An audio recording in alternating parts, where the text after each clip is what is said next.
What is the history of tariffs in the US? Have you ever wondered how tariffs have shaped the economy of the United States? The history of tariffs in the US goes back to the late 18th century, right after the nation gained independence. Initially, tariffs served two main purposes. They generated revenue for the federal government and protected early American industries. These early tariffs were moderate, aimed at encouraging domestic manufacturing by making imported goods more expensive. As the 19th century rolled on, tariffs became a hot topic in American politics. The divide was clear. Northern industrial states generally supported high tariffs to protect their factories, while southern agricultural states opposed them since they relied on imported goods and exports. This tension led to significant events like the Tariff of 1820, often called the Tariff of Abominations. This law sparked fierce opposition in the South and contributed to the Nullification Crisis. In the late 19th century, tariffs saw a rise under Republican administrations.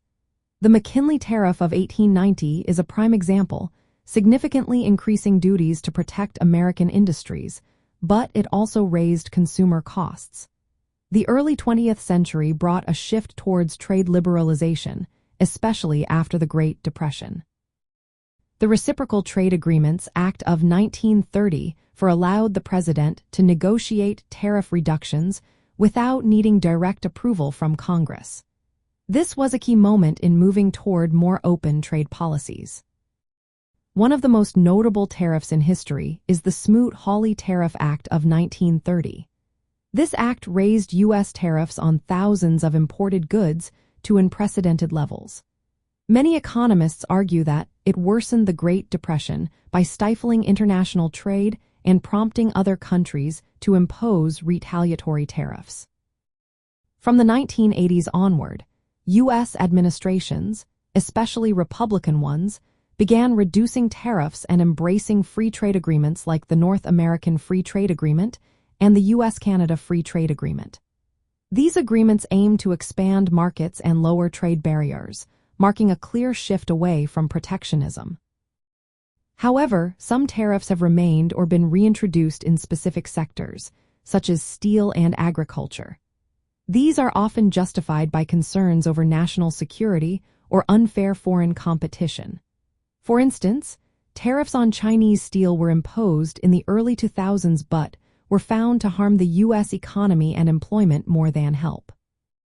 From a libertarian viewpoint, tariffs are seen as harmful government interventions that disrupt free markets.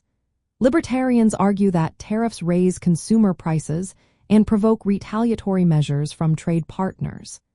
They advocate for free trade as a way to maximize individual liberty and economic efficiency.